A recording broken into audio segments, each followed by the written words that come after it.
আসো আসো, আমার পিছে পিছে তোমরা সবাই আসো। আমার পান্ডা কোথায়? পান তো আনতে মনে নেই আচ্ছা মসজিদে। থাক, আসো মসজিদে, আমরা তো আবার যাবো, চলো।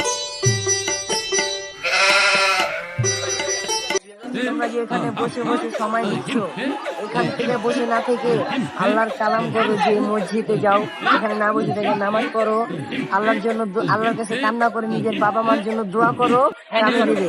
হ্যাঁ, তোমরা এখানে না বসে থাকে লাভ না। তো এখন বলো, তোমরা এখানে বসে থাকবে?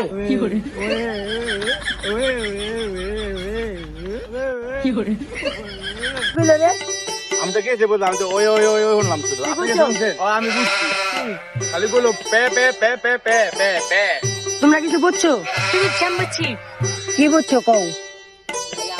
বুঝছি কি, কদিন আগে যে সানি লিওনের বাপে মরে গেছিল, তো এই বাপে মরে গেছিল পরে কি যে 3 দিনের দিন মিলাদ দেয় না, আজকে এই মিলাদ। তুমি কোথায় হুজুর আজকে কি মসজিদে মিষ্টি দিব?